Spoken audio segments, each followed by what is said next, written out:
আসসালামু আলাইকুম। প্রিয় উজ্জ্বল খান ফেসবুক আইডির সকল ভাই এবং বন্ধুরা, আশা করি আপনারা সকলে ভালো আছেন, সুস্থ আছেন। আপনাদের সকলের অবগতির জন্য জানাচ্ছি, বাংলাদেশ গ্রাম পুলিশ বাহিনীর ঐতিহাসিক রায়ের বিরুদ্ধে রাষ্ট্রপক্ষের নিয়মিত আপিল চলমান আছে। আল্লাহর রহমতে গ্রাম পুলিশ বাহিনীর আইনি অভিভাবক ব্যারিস্টার হুমায়ুন কবির পল্লব মহোদয়ের মাধ্যমে গ্রাম পুলিশ বাহিনীর 230 বছরের দাসত্ব মুক্তির জন্য কার্যক্রম চলমান আছে এবং আপনারা সকলেই নিজ নিজ জায়গা থেকে অবশ্যই ছাড়ার জন্য দোয়া করবেন এবং আপনারা সকলেই একটা জিনিসই মাথায় রাখবেন, সকল দিক থেকে সকল সাইড থেকে গ্রাম পুলিশ বাহিনীর স্বপ্ন পূরণের জন্য সকলকেই এগিয়ে আসতে হবে। কেউ কারো বিরুদ্ধে বিরূপ মন্তব্য না করে গ্রাম পুলিশ বাহিনীর স্বপ্নটি পূরণ করার জন্য সকলকে অঙ্গীকারবদ্ধ হতে হবে। আপনারা দেখেছেন দুপুরবেলা আমার এই আইডি থেকেই লাইভে আমি ছিলাম, জাতীয় প্রেস ক্লাবের সামনে থেকে। অনেকটা কষ্ট লেগেছে। অনেকেই বলে গ্রুপ, সেই গ্রুপের মানুষগুলো কোথায় আমি দেখলাম না। লালমিয়া এবং আরশাদ নামে দুইজন গ্রাম পুলিশ সদস্য দীর্ঘদিন দেখেন ফেসবুকে বারবার বলে তারা জাতীয় প্রেস ক্লাবে এসে অবস্থান ধর্মঘটে বসেছে। সেখানে অন্য কোথার কোনো গ্রাম পুলিশ সদস্যকে সেই অবস্থান কর্মসূচিতে পাইনি বা দেখতে পাইনি। সেখানে শুধুমাত্র দুজন মানুষকেই আমরা দেখতে পেয়েছি, লালমিয়া এবং আরশাদ। সাথে আরেকজন গ্রাম পুলিশ সদস্য ছিল আপনার বাগেরহাট জেলার মোস্তফা। এই তিনটে মানুষকে আমি পেয়েছি, একজন সিভিল পোশাকে ছিল। তো তাদের এই অবস্থানটা দেখে আমার কাছে এতটাই কষ্ট লাগছিল যে আসলে যেন আমাদের এতটাই দায়বদ্ধতা দাঁড়িয়েছে এবং আমরা আমাদের পরিবার পরিজন সব কিছু ফেলে রেখে আমরা ছুটে আসি, দৌড়ে আসি আদালতে, দৌড়ে যাই রাজপথে, কিন্তু সাধারণ গ্রাম পুলিশরা শুধু বাজে মন্তব্য ছাড়া অন্য কোনো কিছুই করতে জানে না। তো যাই হোক, আমি আজকের এই লাইভের মাধ্যমে আপনাদেরকে বিনয়ের সাথে অনুরোধ করছি, বাজে কমেন্ট নয়, আপনার ভূমিকা আছে জাতীয়করণ বাস্তবায়নের জন্য, আপনার ভূমিকা আছে মহামান্য সুপ্রিম কোর্ট আপিল ডিভিশনের মোকাবেলা করার জন্য, আপনার ভূমিকা আছে রাজপথে দাঁড়ানোর প্রতিটা ক্ষেত্রে এবং রাষ্ট্রের দেওয়া অর্পিত দায়িত্ব সঠিকভাবে পালন করে রাষ্ট্রকে বুঝিয়ে দেয়া, সকল কার্যক্রম করাটাই সকল সদস্যরই দায়িত্ব এবং কর্তব্য। তাই আমি আপনাদের সকলকে আমি বিনয়ের সাথে অনুরোধ করছি এবং বাংলাদেশ সুপ্রিম কোর্টের আপিল ডিভিশনে বাংলাদেশ গ্রাম পুলিশ বাহিনীর মামলাটি দ্রুত এগিয়ে আসবে মেনশনের মাধ্যমে। আমরা আশা রাখছি আগামীকাল ব্যারিস্টার হুমায়ুন কবির পল্লব মহোদয় গ্রাম পুলিশ বাহিনীর স্বপ্নটি মেনশনের মাধ্যমে এগিয়ে আনবেন এবং সে দিনক্ষণটাও দ্রুতই আপনাদের মাঝে ছড়িয়ে পড়বে এবং সকল গ্রাম পুলিশ সদস্যরা সেই অপেক্ষাতেই আছেন। সন্ধ্যা হয়ে গেছে, সন্ধ্যা গড়িয়ে গেছে। ব্যারিস্টার হুমায়ুন কবির পল্লব স্যার এখনও চেম্বারে আছে।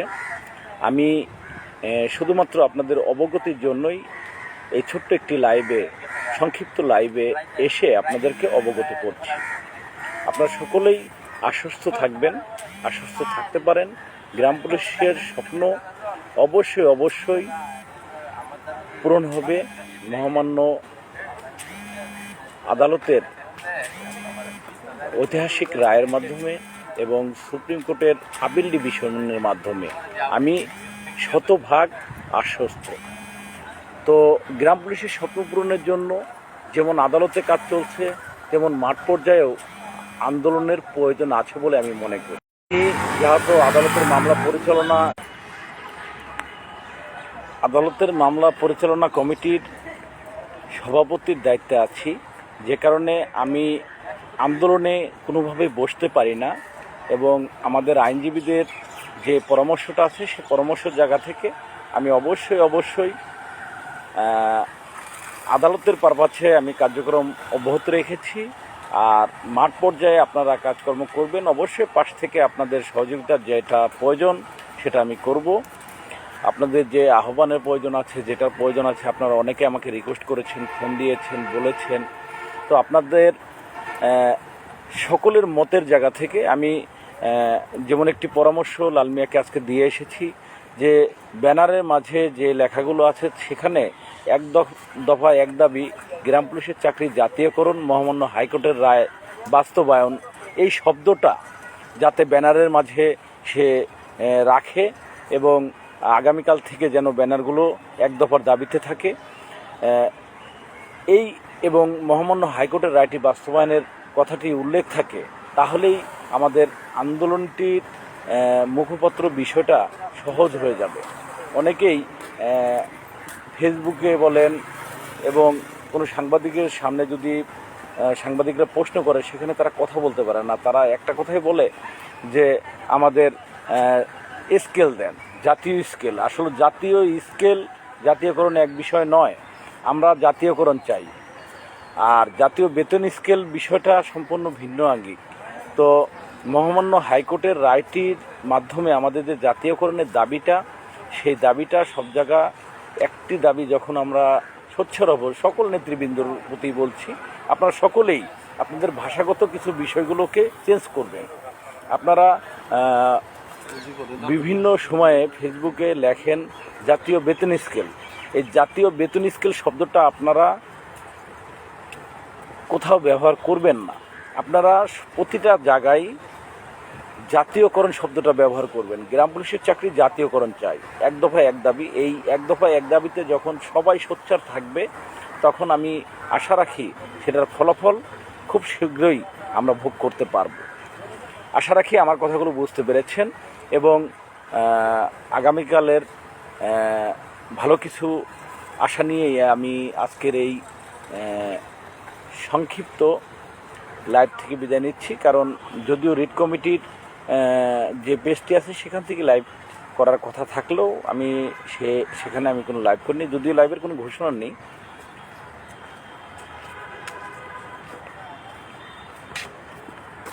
সাদ্দাম ভাই, আমি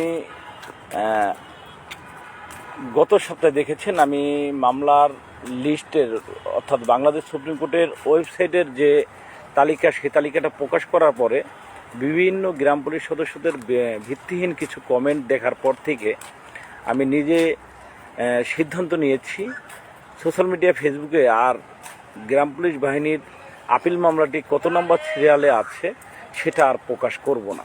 যাদের ইচ্ছা হবে তারা ওয়েবসাইট দেখে নেবে এবং দেখে নিয়ে তারা তাদের অপশনগুলো বুঝে নেক। কারণ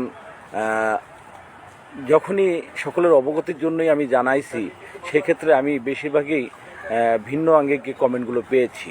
বা আপনারা যারা জানতে চান তারা কিন্তু তাদের কমেন্টগুলোতে বিরোধিতাও করেন নাই বা তাদের কমেন্টের জবাবও দেন নাই। তো যদি খারাপ ভালো সব কিছুর জবাব আমার দিতে হয় তাহলে আমি চেষ্টা করব নিজেকে গুছিয়ে নেওয়ার জন্য। কারণ পূর্বেও আপনারা দেখেছেন যে যারাই হোক না কেন গ্রাম পুলিশ সদস্যরা যেভাবে চেয়েছে আমি লাইভে আসি না, লাইভ করা বন্ধ করে দিয়েছি শুধুমাত্র গ্রাম পুলিশের কল্যাণে। কারণ সবাই লাইভ পছন্দ করে না, তাহলে লাইভ করবো কেন? কাজ দরকার তাই করব। গুগলে যে বাংলাদেশ সুপ্রিম কোর্ট লিখে সার্চ দেন, ওয়েবসাইট চলে আসবে। আগামীকাল 30 তারিখের কার্যতালিকা সার্চ দেন, 1 নম্বর কোর্ট অর্থাৎ সুপ্রিম কোর্ট আপিল ডিভিশনের 1 নম্বর কোর্ট সার্চ দিলেই বের হয়ে যাবে এবং সেখানে আপনার 98/2021 আমাদের মামলার স্মারক নাম্বার, সেটা খুঁজলেই আপনি পেয়ে যাবেন। এই হলো আপনার ওয়েবসাইটে দেখার সিস্টেম। যে কারণে যেদিন গ্রাম পুলিশের চূড়ান্ত শুনানি হবে সেদিন টিভি পত্রপত্রিকার মাধ্যমে সারা বিশ্ব জানবে। আর সেই মাহিন্তক্ষণের সেই শুভ সূচনা মাহিন্তক্ষণের সময়টাকে জন্যই অপেক্ষা করছি। আর আপাতত আপনাদের মাঝে এ বিষয়ে আমি আর কোনো শেয়ার নিয়ে আসব না, কারণ আমি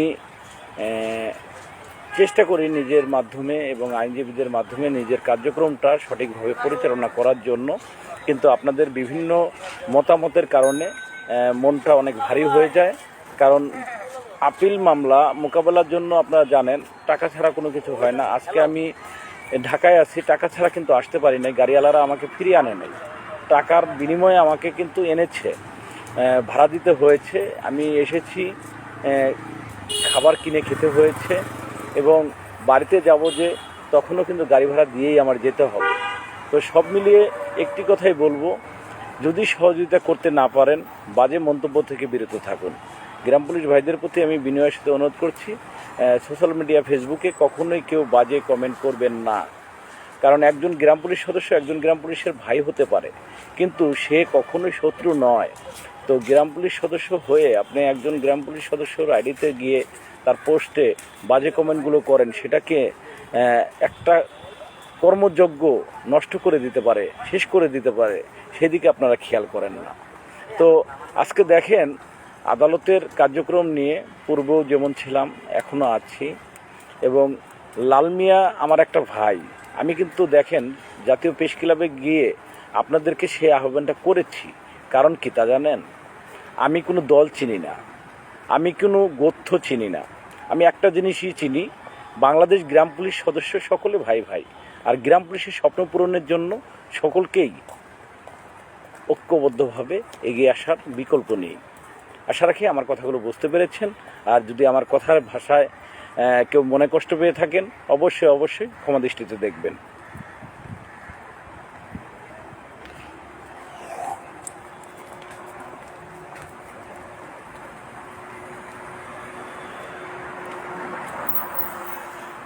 রাকিবুর রহমান, আপনি আমার লাইভটা আবার ভালো করে দেখবেন, দেখে তারপরে কমেন্ট করবেন। আমি আন্দোলনে যাইনি কেন সেই কৈফিয়তটা আপনাকে আসলে আমি দিতে প্রস্তুত নই। আমি প্রথমেই বলেছি যে আদালতে মামলা হওয়ার পরে আন্দোলন চলে না। আর আমি যেখানে মামলা পরিচালনা কমিটির সভাপতি এবং মামলা পরিচালনা করছি, হাইকোর্ট থেকে রায় এনেছি, সেক্ষেত্রে আমার ফেসটা ওই রাস্তায় আন্দোলনে আমি দাঁড়াতে পারি না। আমার আইনজীবীদের কাছ থেকে সেই কমেন্টটা তারা দিয়েছে এবং বলেছে আপনি ভিতরগতভাবে তাদেরকে সহযোগিতা করেন, কিন্তু আপনি সেখানে ফেস হবেন না। এই কথাটা সোশ্যাল মিডিয়া ফেসবুকে আমি সরাসরি বলতে চাইনি, কিন্তু আপনাদের কমেন্টগুলো দেখে নিজের প্রতি ঘৃণা হয়। কারণ নিজের খেয়ে নিজের পরে কাজ করে আর আপনারা সোশ্যাল মিডিয়া ফেসবুকে এসে আজে বাজে কমেন্ট করে বসে থাকেন। অর্থ আগে বুঝে নেবেন ভাই। আইনের অর্থ যদি না বোঝেন আইনশৃঙ্খলা বাহিনীর চাকরি কী করে করেন বলেন? আইনশৃঙ্খলা বাহিনীর সদস্য হতে গেলে আইনে অজ্ঞ হতে হয়, আইন জানতে হয়, আইন জেনে কথা বলতে হয়। এটা সোশ্যাল মিডিয়া ফেসবুক, এই ফেসবুকে এমন একটা মিডিয়া, এটা হলো সারা বিশ্ব দেখে।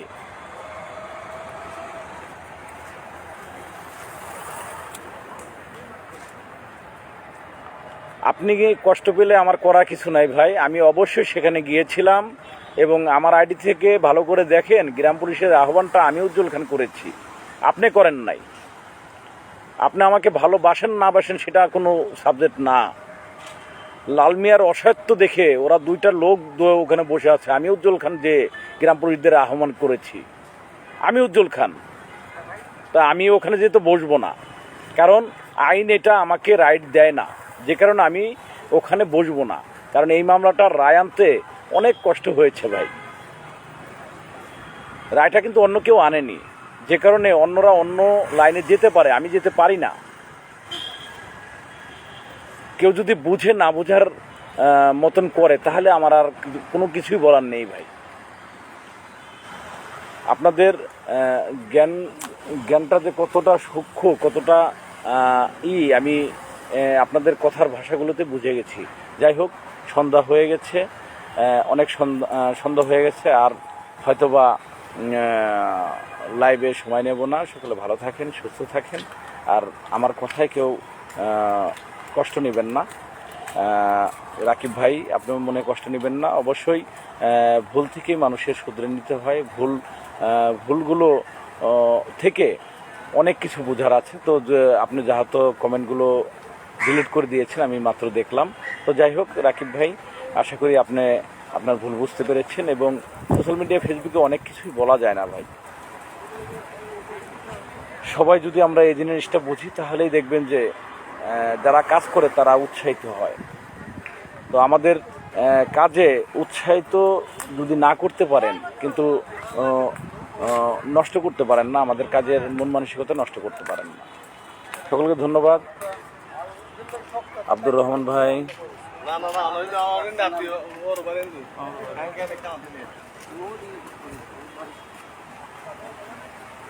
আপনারা সাধারণ গ্রাম পুলিশরা বসতে পারেন, তাতে এই সাইডে কোনো সমস্যা হবে না। কারণ আমরা যারা ফেস টু ফেস আছি, যারা সরাসরি আদালতের সাথে যুক্ত আছি, কারণ 47,000-এর এফিডেভিট করা আমার, যে কারণে আমার ক্ষেত্রে আমি কখনোই পারি না রাস্তায় গিয়ে বসতে।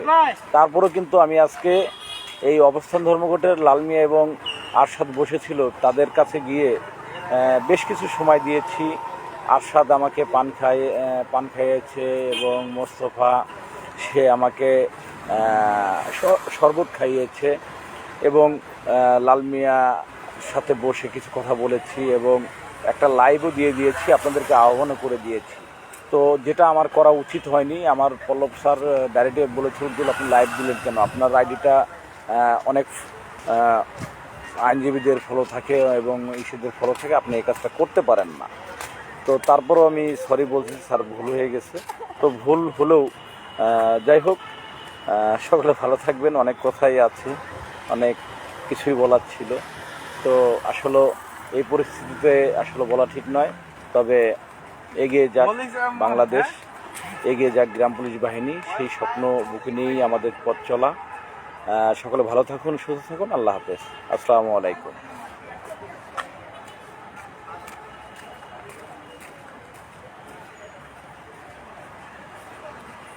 সকলকে ধন্যবাদ।